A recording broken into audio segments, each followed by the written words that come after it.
And we're live. I wasn't watching the time, nor the countdown clock. I'm eating some candy, so sorry about that. Welcome to RockSim Live. I am Tim Van Milligan. I'm your host. Let me make some room here on the table. I'm hiding behind these big computer screens, and I'm trying to see over the top of them. Well, got a bunch of people here today for our RockSim Live. Today is Friday, October 17th, 2025. We got a bunch of people here that are checking in, and I'm just kind of looking at them to see if I see anybody that I know. Nobody, everybody's new. So I got the live chat going on here on this monitor, and my first chat says, my 3N, my 4 says, hello, Tim, watch the CG video. When you place the chutes and the shock cord in the airform, especially in the big rockets, should you place them as far back as they have freedom to move? That's a good question. I'll take that question as one of our questions today. Bob Ryan is here, and he says, hello from South Carolina. Well, hello, Bob. I don't think I've seen your name before, so welcome. Dave is my 3N, my 4, and he's watching from Ohio. Curtis Howe is here from Portland, Michigan. And he says, great video on Martin's Mega Mako. That's cool. I think that went out today. I schedule them in advance, and I don't remember when I schedule them. Yeah, so if you're just joining us today we're here to talk about RockSim Pro, and the launch visualizer, and pretty much anything else related to rockets. This is where you can ask your questions. I've got the chat going, so go ahead and put your questions in the chat. And if you're not watching live, and if you have a question about RockSim Pro, or the launch visualizer, go ahead and shoot us an email on our website. Let me show you our web screen here. My face is half on, half off. Oops, wrong one. Why can't I grab that one? There we go. There we go. What was I saying? Our website. So on our website, if you just kind of scroll down on any page on our website, there'll be a contact form right here. And if you click on that contact form, it will take you to where you can give us a message. I'll open that in a new tab.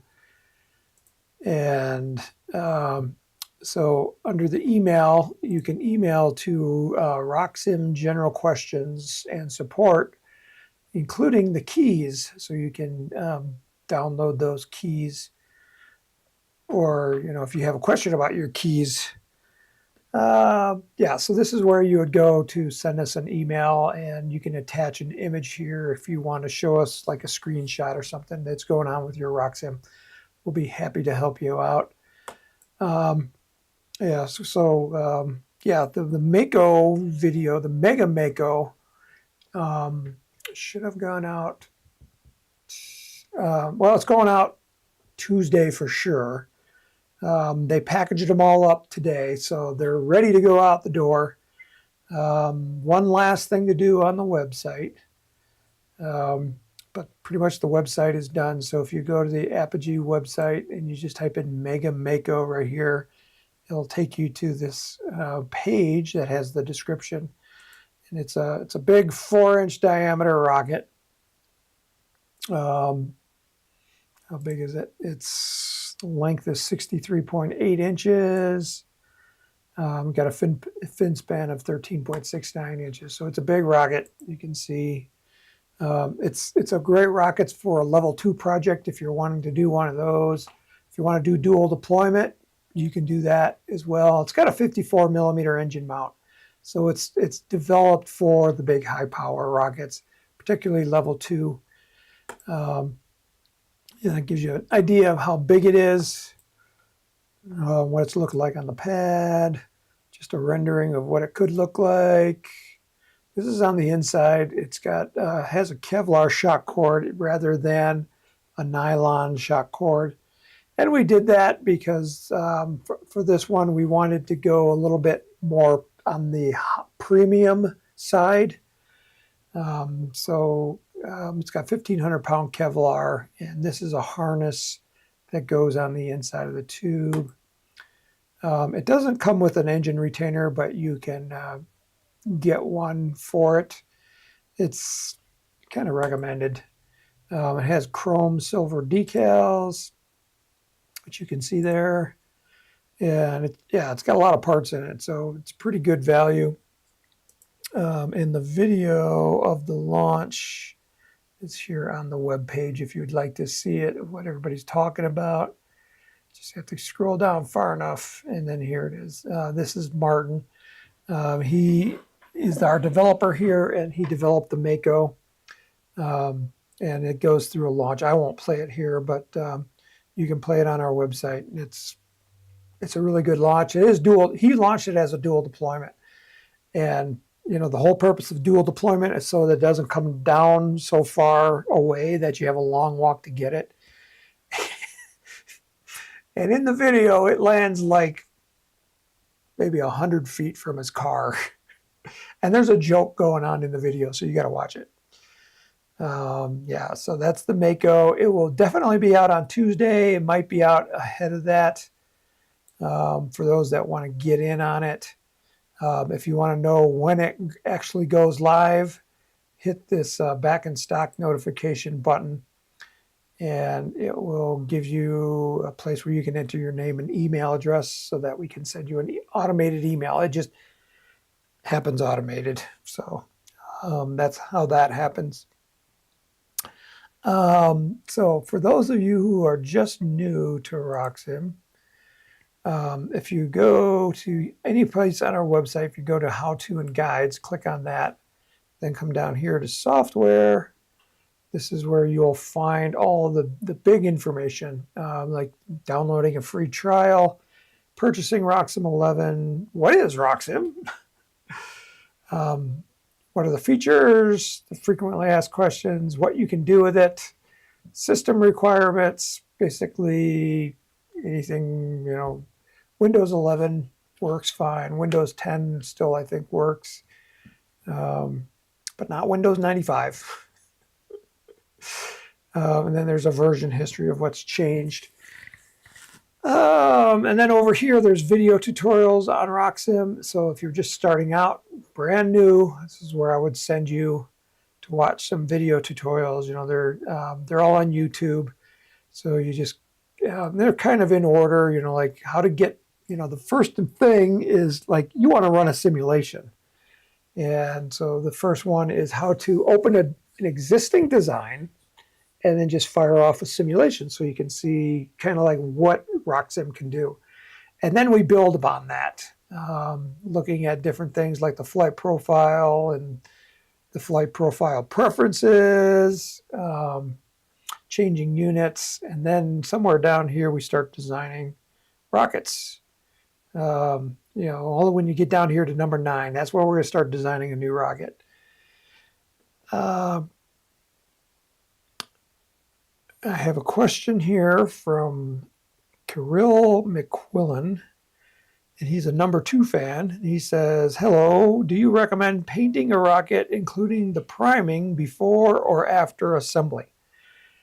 And this is a non-RockSim question, so the answer is it depends. So if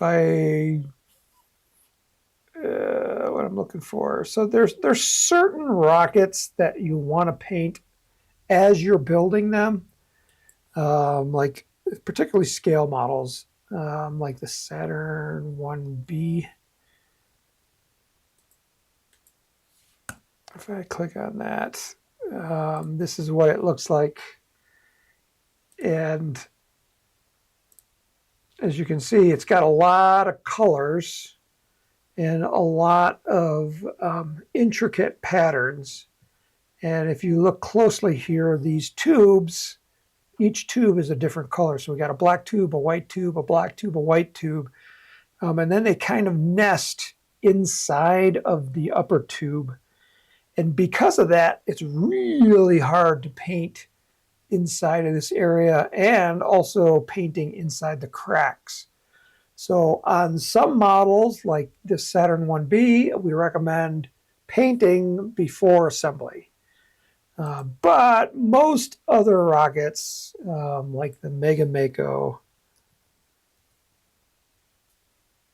you could paint this one afterwards. You can see it's pretty much all one color, and it's got just a silver nose cone.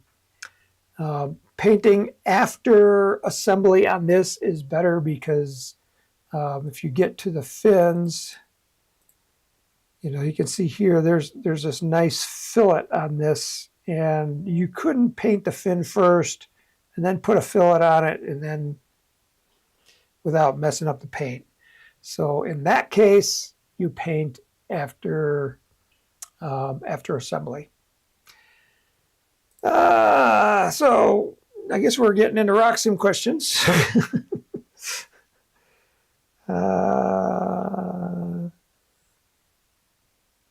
Okay, Bob Ryan says, Tim, please review the ejection charge calculator for the TTV. Okay.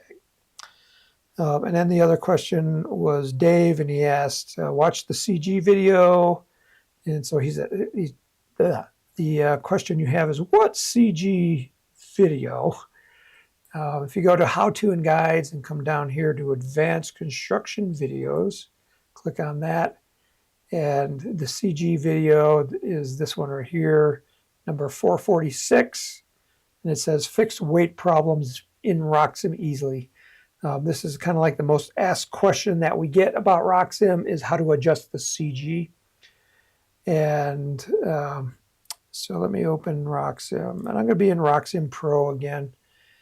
And let me open up the TTV since that one somebody else has a question about.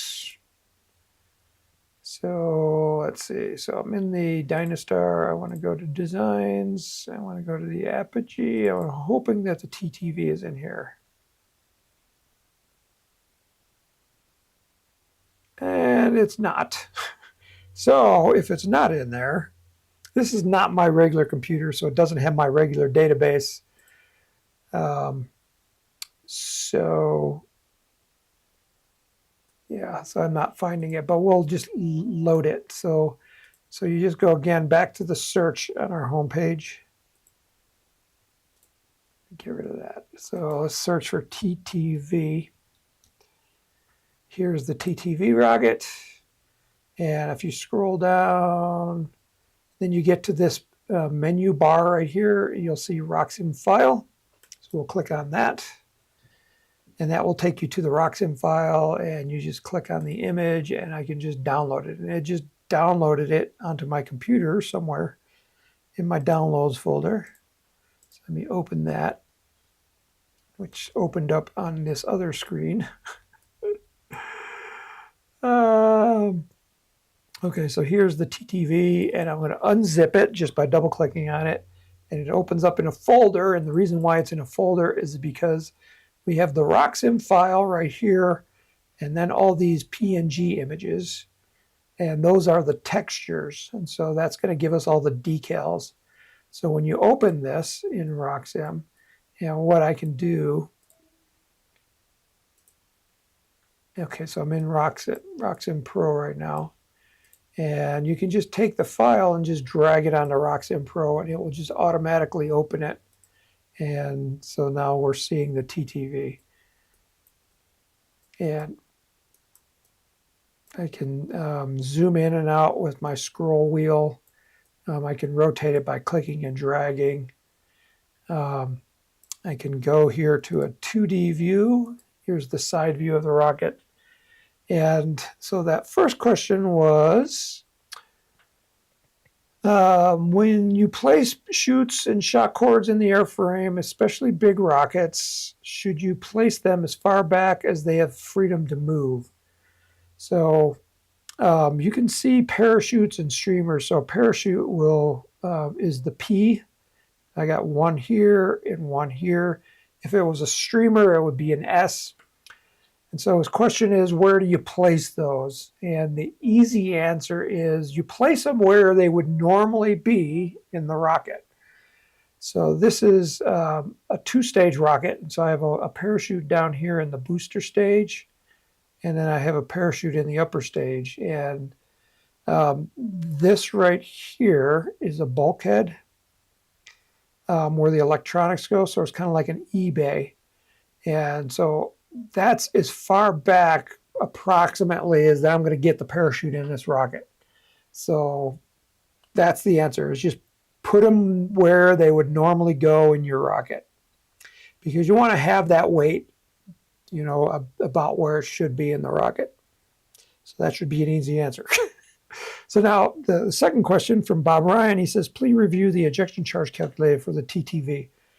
Okay, so we have the TTV here. And the ejection charge calculator, this is a two-stage, and it uses electronics in the upper stage because we have a parachute in the bottom. We can't do direct staging because we can't fire the ejection charge through the parachute. That would burn the parachute. So we're going to use electronics in the upper stage to ignite it. And then the parachute from the booster is just deployed by the ejection charge of the booster motor.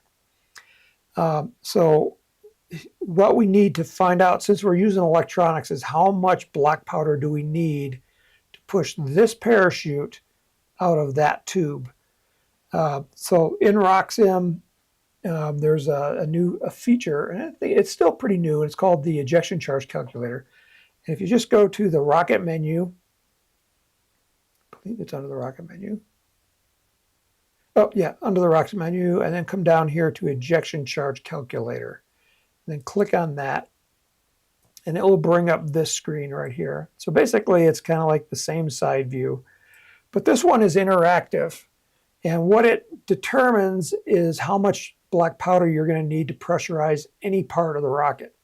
So basically, that's how the parachute comes out, is it's pressurized, and the nose is kicked off and the chute is ejected out. It can be pulled out or pushed out, but the nose cone is definitely going to be pushed out by the ejection charge. And it depends on how you rig your parachute, whether it's going to be pushed out or pulled out. Either case, once the nose cone comes off, it's coming out. So in this case, we're going to pressurize this tube, but you'll notice that the tube is pretty long. It goes all the way from the base of the nose cone up here, all the way down to the tail.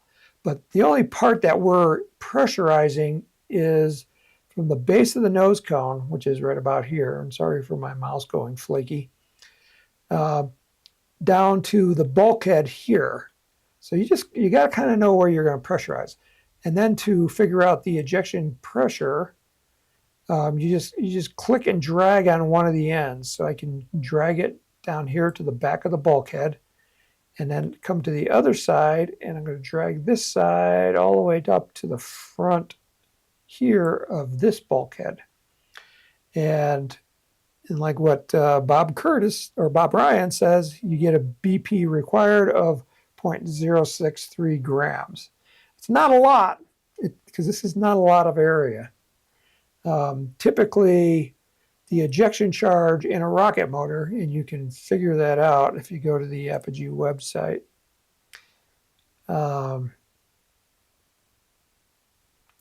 Okay, I need to open this window. Like for an example, this rocket right here, the TTV, uses a 18 millimeter motor in the upper stage. So let's go look at a C6 motor. So if I type a C6 in there, C6-7, there we go. You'll see propellant mass. What I'm looking for is the ejection charge mass, And if you scroll down on the page, because every page that has a motor that has an ejection charge should have an FAQ about ejection charge amounts, and this one does not. Well, where is it?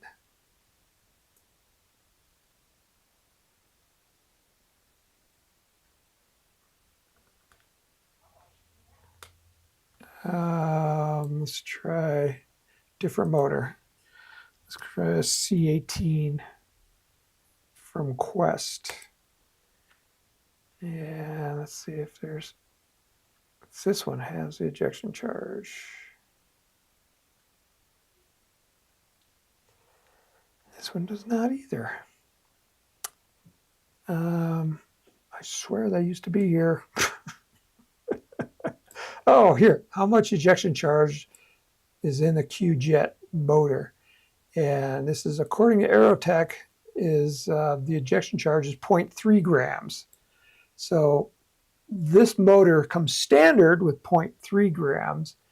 And what the ejection charge calculator is telling us is 0.06. So is that like 1/5 the amount of the ejection charge of a C18? Yeah, it's just like, don't need much to get this out of here. Is it going to be really hard to measure that? Yeah, it's not a lot. Most people will bump that up a bit. And you could, just be careful. You don't want to blow your rocket apart.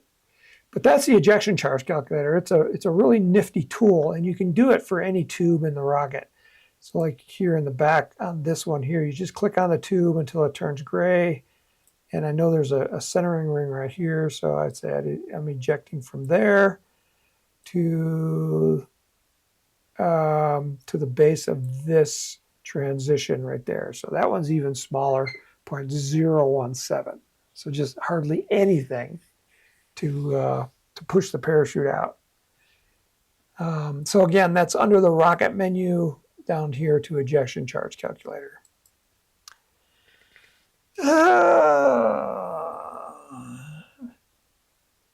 Alfred Indy says, the color scheme made it possible to recover at launch. The solar reflection was the first thing that was visual during recovery. And I'm missing something that Alfred Indy said.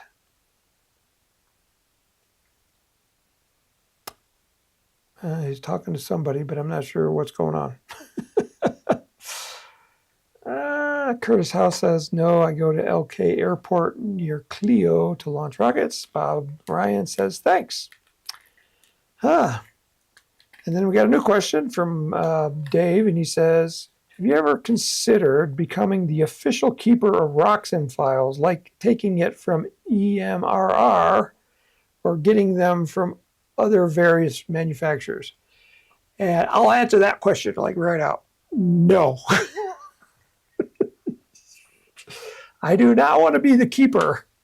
If anybody wants to be the keeper of RockSim files, that's wide open. And so your question is, why don't I want to be the keeper of RockSim files? And the answer is, it's just too hard, because whoever is the keeper of the files is also the recipient of every complaint about those files. Even though you didn't make them, you're just storing them. People get mad when there's issues with a file. How do I know this? Because in RockSim, we have a list of rocket motors. And everybody thinks that we created those motors, and we did not. The keeper of the rocket motors are thrustcurve.org. So I'm going to spell thrustcurve.org. He is the keeper of the files. Oops, it made the window too big. or you can search by a motor, like, you know, C18, and hit enter, and it gives you the Quest C18. And then if you scroll down here, you get a thrust curve. But the important part is the simulator files right here, when you can download in the RockSim format or the RAS format. And yeah, just last week we had, actually we discovered it ourselves, that there was a K motor, I think it was a K185, that was incorrect, and it was in the RockSim database. I think it was not showing up in the RockSim database, and we couldn't figure out where it was, because, as you know, when we do motors, let me go back here, open up a new tab and go to the Mako. Oops, let's go Apogee website, Mega Mako. So Mega Mako. We generate the list of rocket motors for this web page. So if I keep scrolling down, I'll eventually get there. There's a lot of information on this page. So all these motors right here, we generate using RockSim. So let's see. I'm going to have to download the file because I know I don't have this file either. So if I scroll down here, click on that, and then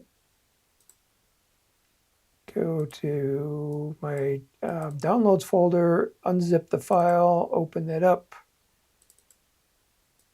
This one has a whole bunch of textures as well. So let me bring up RockSim again. Cancel out of this. Let me just drag that Mega Mako file here. Save your changes. No, I don't need to save those. Okay, so here is the Mega Mako. You can see it's a beautiful rocket. Martin made the design file. All these flight simulations. Let's see. There's no, here's the K185.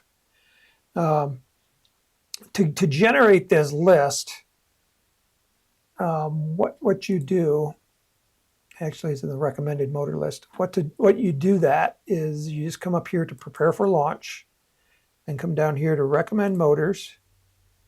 You tell it the launch guide length, and it's going to be an 8-foot launch guide length.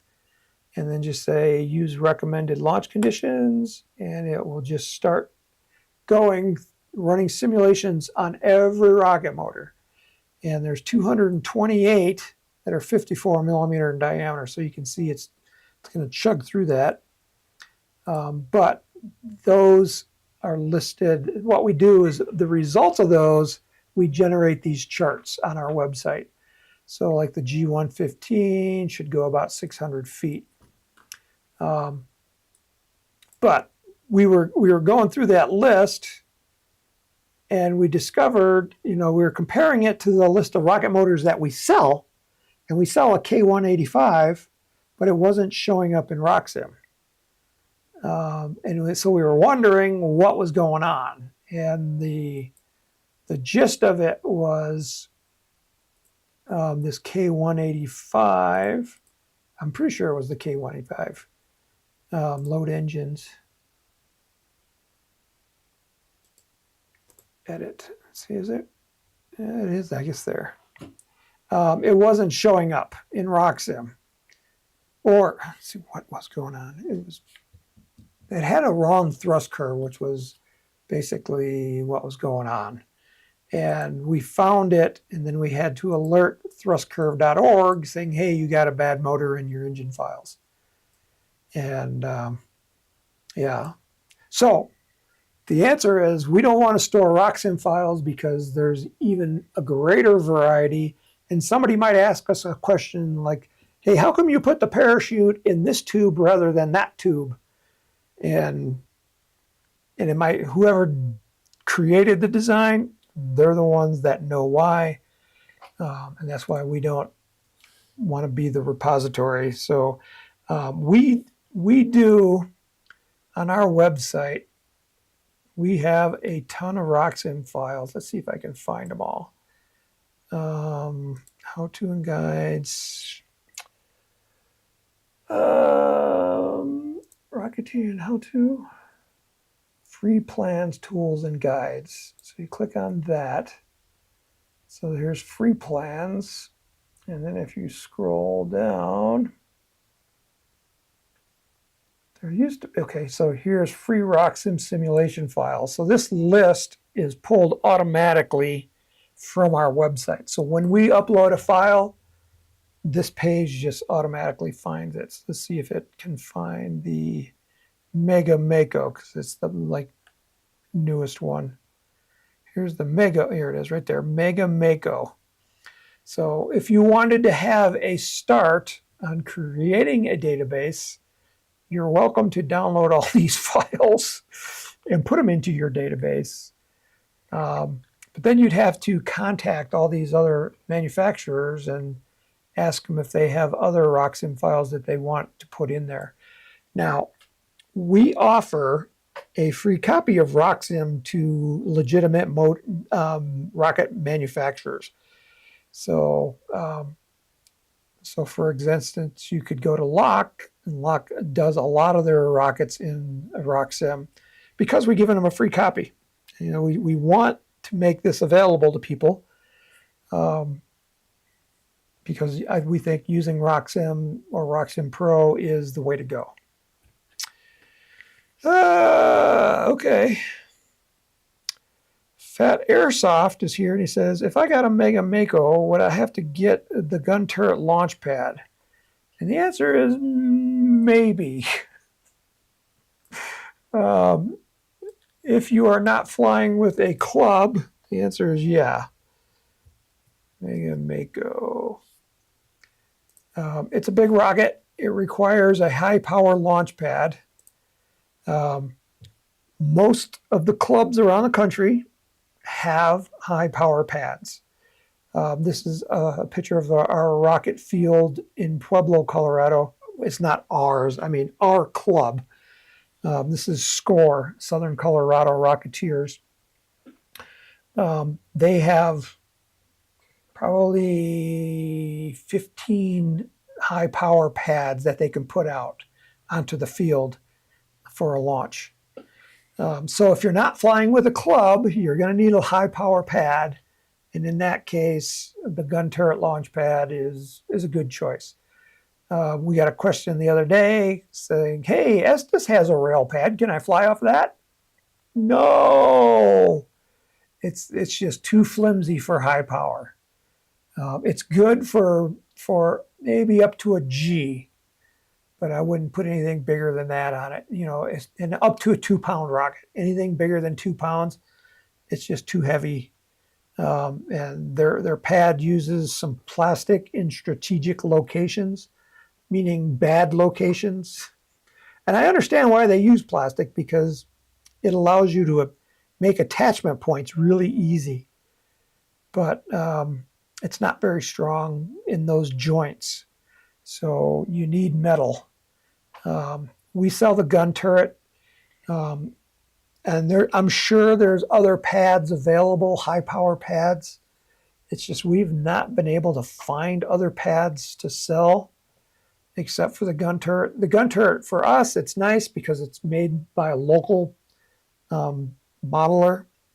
So whenever we need more, we just call him up and he just brings them over to us, which is really nice for us. And we really do appreciate the work that he does. Yeah, but you're going to need a high power pad. Alfred Indy says, Martin's color scheme. This is what I was referring to during the launch. Yeah, so we built a couple of these Mega Makos. One of them was green. This one is kind of a smoky black. with metal flake in it. It's really beautiful. Martin does a really good job.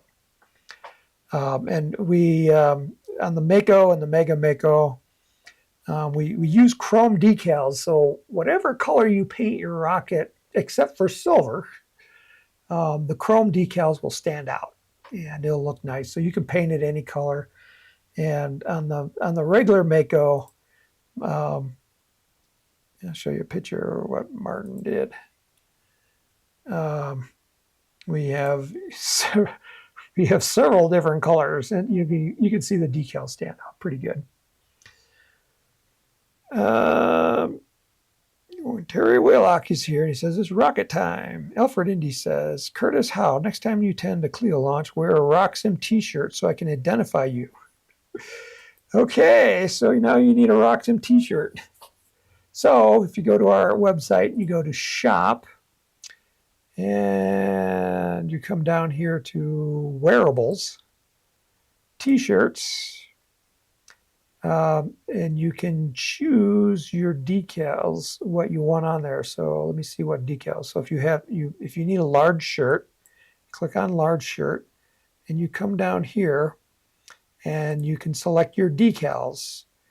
So here are the different decals that we have, and I don't see one that says RockSim on it. See this one? This one doesn't have a RockSim one either. So it's not going to be a RockSim t-shirt. It's probably going to be an Apogee t-shirt. Yeah, so get your Apogee t-shirts here. We have one color, gray, but we have a lot of different decals, and you're allowed 2 decals per shirt. So you can put one on the front and one on the back. This is what it could look like on the back, on the front, and then the different decals. I'm wearing one right here. I don't know, you can't see it. Let me see if I can get it into the view. This is one of the decals. We can make all kinds of decals. It's just these are the ones. Every time we put something on our website, it's just a chore. It's just a lot of work to put something on there. So that's kind of why we kind of have a limited selection. But with our decal printing machine, we can actually make anything we want. Dave says, I put together a tractor-style rocket with 2 13mm motors, each in a pod up at the forward end of the airframe. RockSim appears to be treating the CP as if the pods were not there. And that is correct. So let's quickly design something. So what does he call it? A tractor rocket. I don't think I got any tractor rockets, so we'll have to design something from scratch. So we're going to say, do I want to save? I'm going to say no. So to design a rocket, let's call it a tractor rocket. Yeah, we're going to use a RockSim stability, single stage, and then we'll start designing it.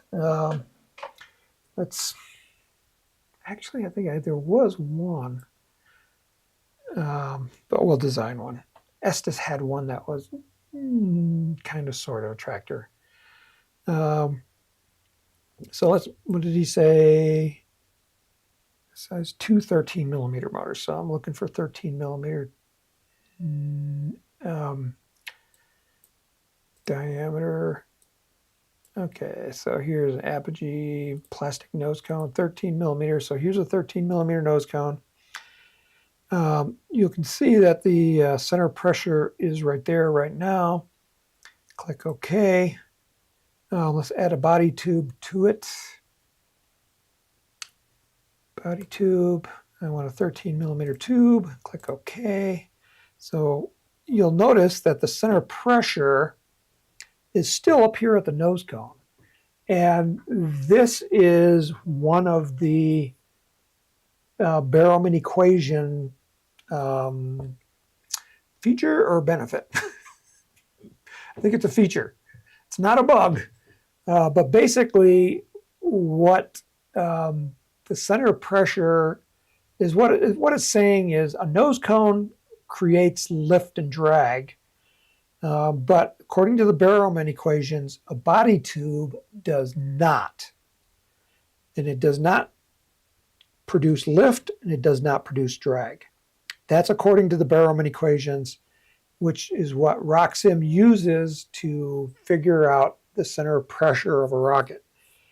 So, is this true in real life? Do tubes create lift and drag? Well, when the tube is flying straight up, it's not going to produce any lift. Now, it may produce a little bit of drag because you have skin friction on the side of the tube. So it does produce drag, which technically means that there is a force, because drag is a force. So it will move the center pressure back, but it's so small, according to the Barrowman equations, that it can be ignored. And that's why a tube and why a tractor rocket is not going to produce a CP. So if you kind of like making like a bottle rocket. So let's call this a motor mount. Let's decrease the length. Let's just make it 2 inches just to be easy. Okay, so we got a nose cone and a body tube. And let me see what this looks like in 3D. See if I need to change colors. Yeah, I'm going to change colors. So I'm going to, on the tube, I'm going to change the color to this color. And the 2D color, I'll also make it that color. Okay. All right, so now a tractor motor. So let's add a stick to this. So how do you make a stick? Like if you're going to make a bottle rocket, because a bottle rocket's a tractor motor where the motor's at the front and it's got this stick. And this is how we know that tubes and sticks actually do create lift, because a bottle rocket is stable, or mostly stable.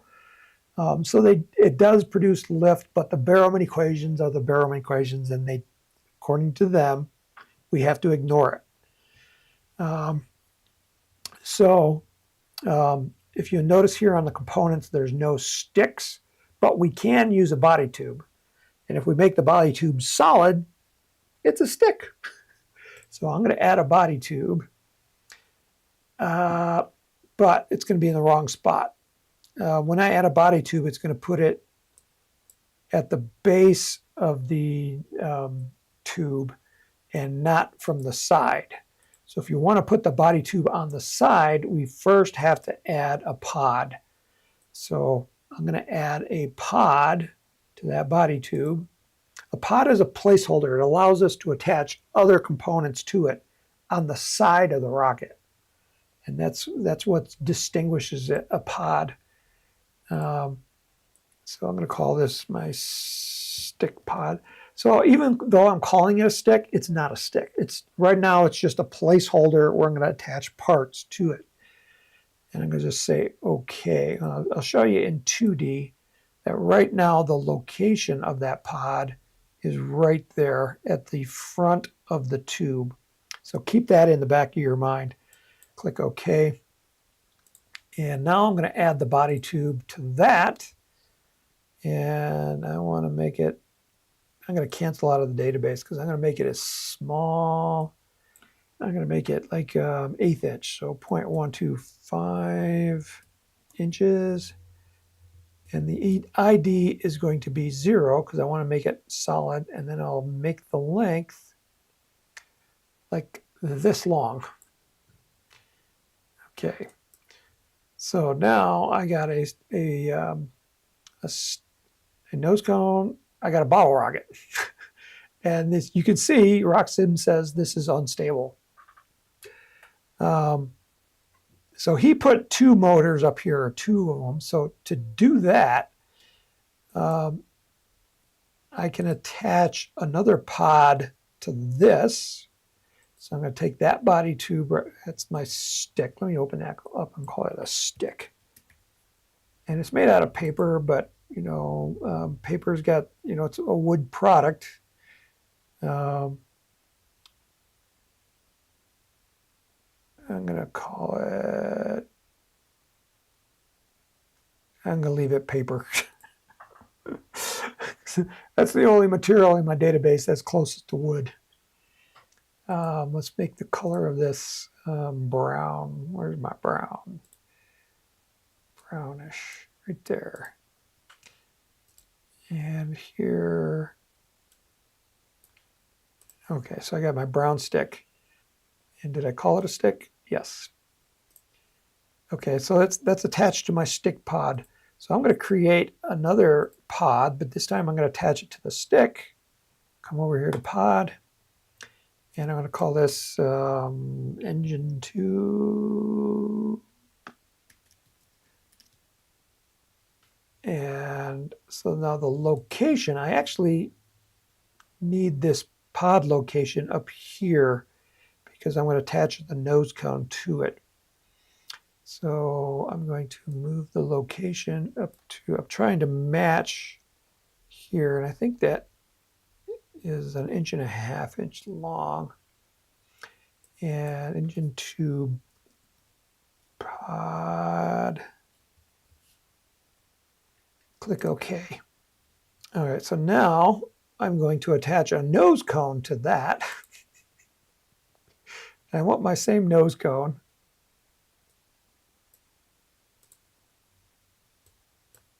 This one right there. You can see I attached it to the other side of the stick. And so I'll click OK. And then I'm going to attach another tube to that. And I'll look at 13mm tube. And it was 2 inches long. Okay. Let me save this. And I'm going to put it on my desktop. And we'll call it Tractor Rocket. That's Tractor Rocket. All right, let's spell it right.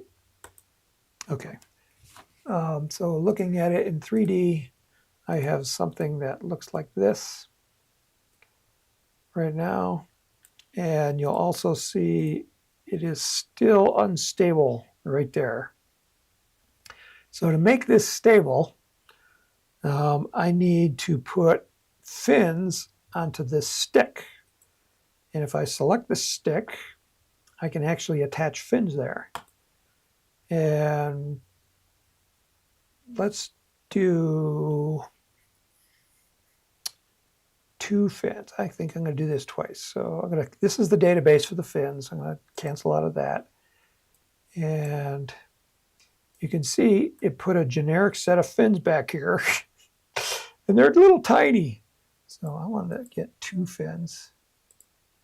And the root cord, let's make that 2 inches. Tip cord, 1.5. Semi-span. Something went wrong here. Why is this getting me some weird looking thing? Root cord, sweep cord. My root cord length is 2 inches.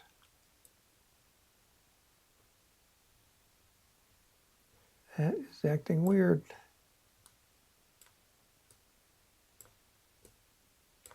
Let's call it 3 inches. It's doing something really weird here.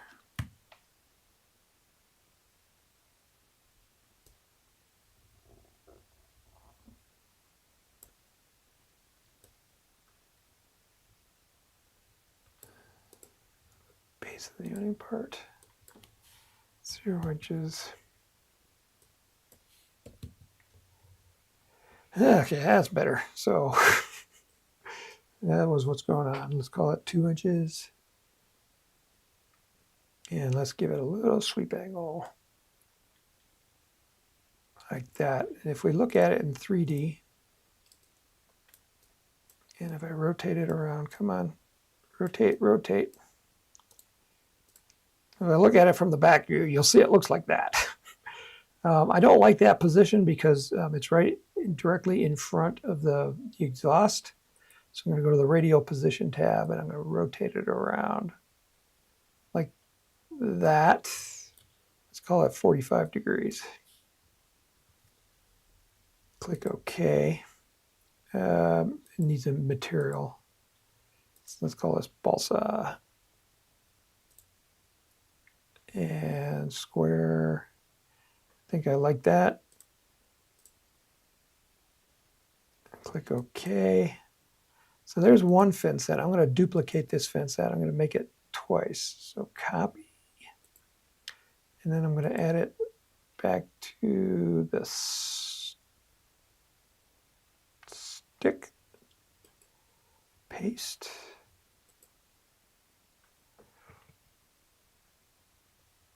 Okay, so why is this in a different spot?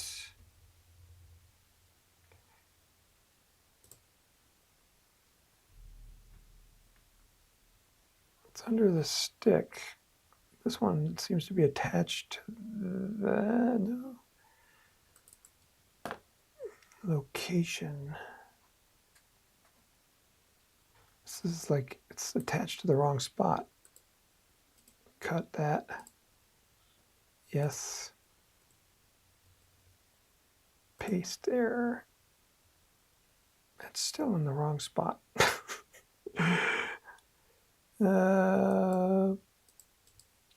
Delete. Yes. I want to attach that tube. Paste. There we go. It's just still doing the same crazy thing.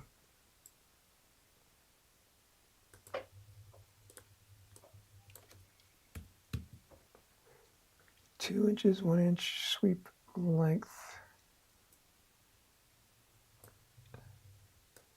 Sweep angle 0. Why is it doing this double cross on me? Semi-span. What did I say that was? 2 inches? Nope. It's too big. 1.5. Yep. And I need to sweep that back.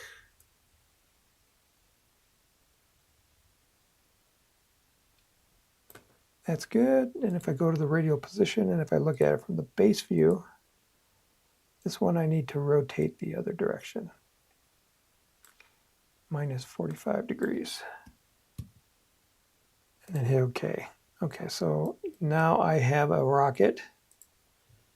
And you can see that it is saying that this rocket is overstable.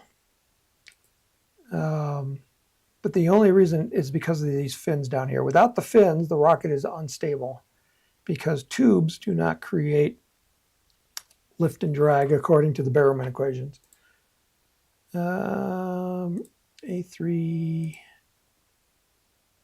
6. Okay, this one doesn't have a motor in it.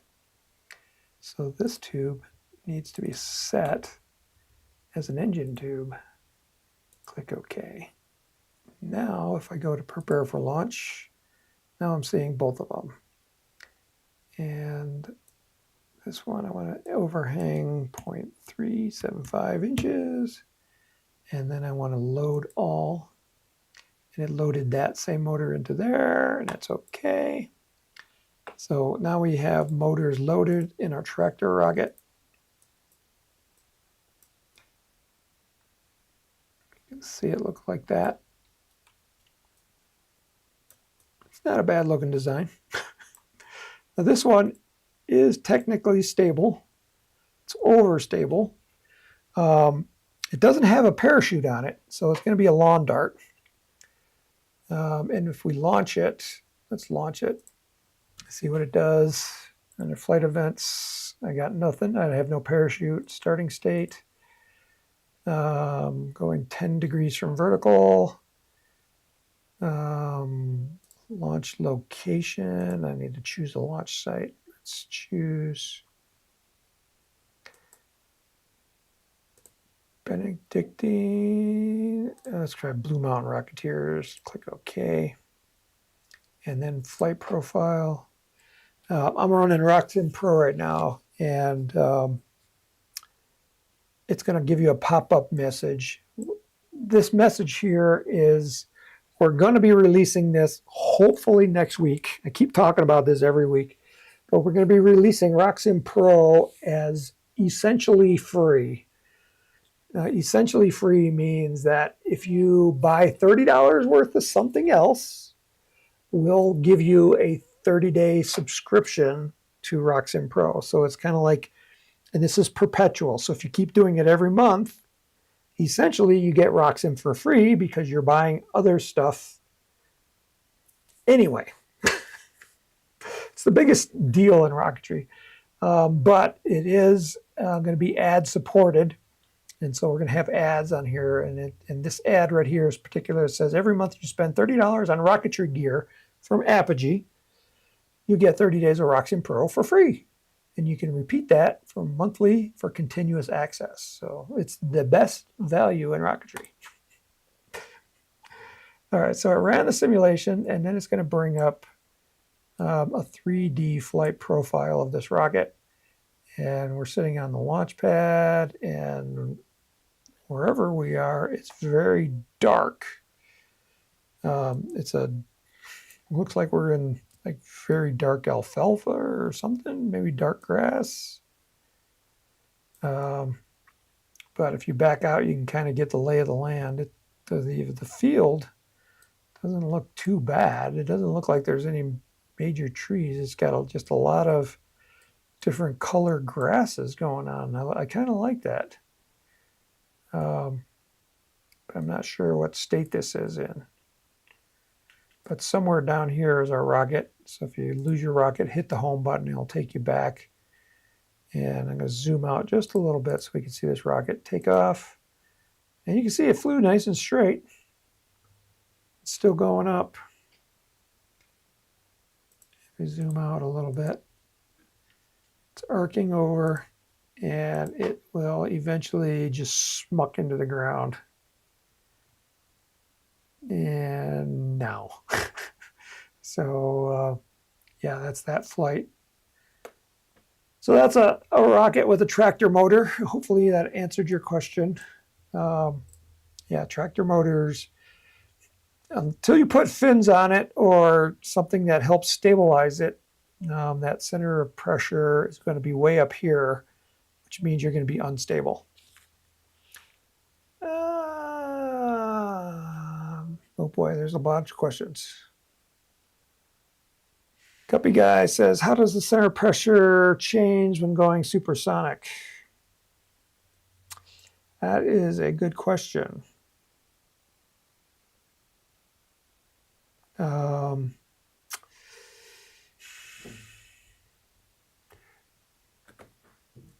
Technically,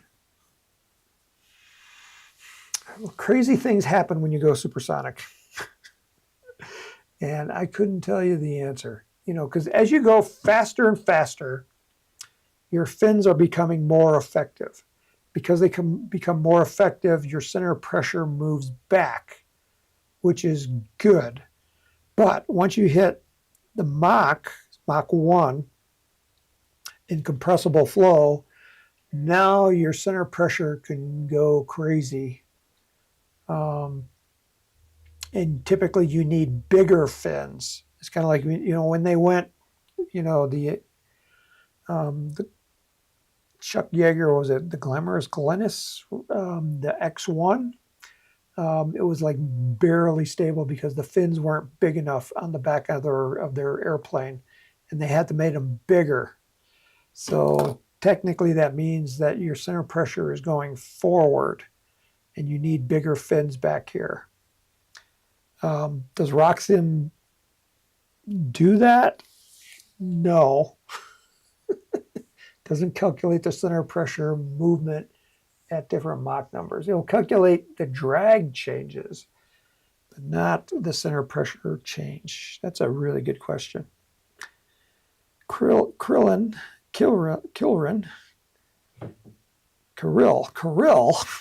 Sorry, another non-RockSim question. Is there a de facto standard nose cone length, shoulder length to pass range safety? And the answer is no.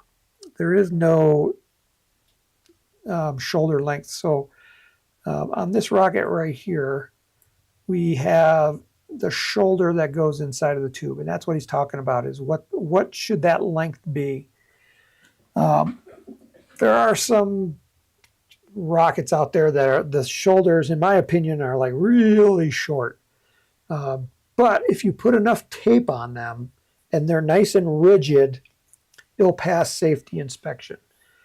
Typically, we like, our kind of rule of thumb is the shoulder length should be pretty close to the body tube diameter length. So technically, this should be a square rather than a rectangle. That's kind of like if we're designing a new nose cone from scratch, that's kind of like where we start. So that's kind of like my answer to that. He says, also, do you recommend any safe primers for urethane foam nose cones, or should they just be sanded and painted? Thank you. Urethane nose cones. Now, urethane nose is a plastic, but it's pretty benign plastic, which means it doesn't melt. Like styrofoam, when you get the solvents from the spray paint on them, it will actually melt the foam, and it just turns into a mess. But urethane is different. You can paint them with ordinary paints. So yeah, so you might want to see if you can test first. Maybe lightly spray the bottom of the nose cone just to make sure that the solvents in the paint don't attack it. I don't recommend brands because the brands keep changing. But in general, you can look for a urethane paint. The nice thing about urethane paints is they're water cleanup. You can get them in rattle cans, like a polyurethane paint. There's also acrylic paints. Acrylic is water-based, and it's not going to attack anything. So if you want to spray paint a styrofoam nose cone, you definitely want to use an acrylic paint. Acrylic paints are harder to get in spray paint, like in rattle cans. There used to be some, I'm not sure if they still make it anymore. Like I said, the manufacturers, they just keep changing their formulations all the time. That's why it's hard to recommend any brand, because you're watching this 3 years from now, things have completely changed. So typically on acrylic paints, you're painting with an airbrush. So you get liquid paint, acrylic, is what artists use, and you're spraying it out of an airbrush. And that's kind of nice. It gives you a lot of control. The downside is there's a lot more cleanup to do, because you got to clean out the air gun afterwards, or it clogs up.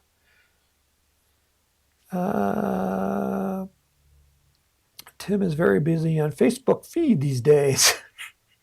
Yeah, we're trying to be a little bit more consistent.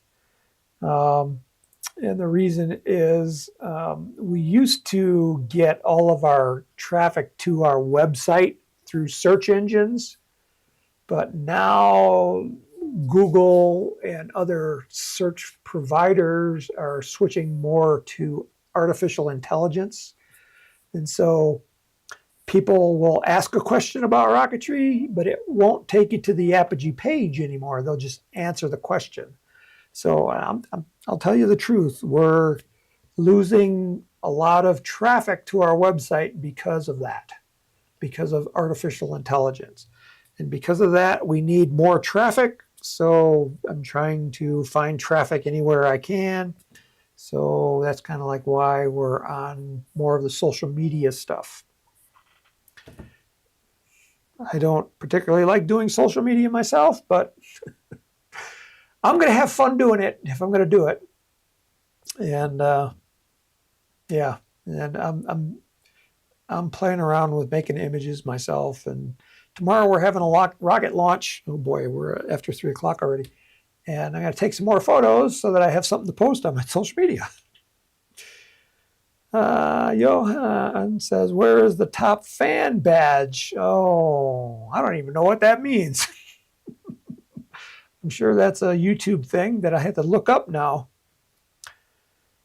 Johan says, Tim making fireworks? And I say, no, I'm not making fireworks. And he says he tried doing something like our tractor rocket in Open Rocket and it didn't work. Well, because you should be using RockSim. With the fins on the bottom. Still have my egg rocket with the illuminated egg capsule. Still need to launch it at night. Well, cool. We'll get out there and launch it. And he will send me the file when I get home. Okay. Kirill says, will the 30-day subscription apply for this month as well? Well, it will only apply once we get the software onto the website. Like I said, every time we try to put anything new on our website, it takes a lot of effort. And so putting a new version of RockSim on the website takes a lot of effort as well. And the website has to be, there's a lot of stuff that goes behind the scenes. Like when you log in, and if you go to my account, and when you're logged in, you'll see your RockSim license keys. And this free trial will have a license key, so it will be stored in the My account. And again, that's something new that has to be added to the website, which is what's taking a little bit longer. But this morning I got the latest version, and this is the latest version, and it's RockSim Pro 4.3.0 F1. And that's the version that we're going to release. I think it's solid. And this is RockSim Pro. This doesn't apply to RockSim because we want people to try RockSim Pro. And so we're essentially, it's kind of like, well, you get it for free. You just have to buy the stuff you're already buying. Instead of buying it from somebody else, buy it from us. We're not raising prices on anything else. We're not raising shipping fees. So it's kind of like you're getting it for free, but for 30 days. 3-0. Anyway, I got, here's the question. If I buy $180, do I get 6 months free? And the answer is yes, if you spend it $30 per month at a time. So you just have to keep coming back month after month. Every time you spend money, it kind of like recharges your RockSim. So you don't get 6 months, you get 30 days. You know, because we want you to keep coming back.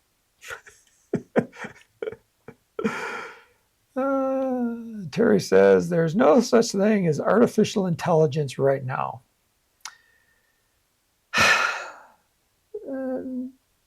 There's, what they call it, AGI, anthropologic artificial intelligence, or general intelligence.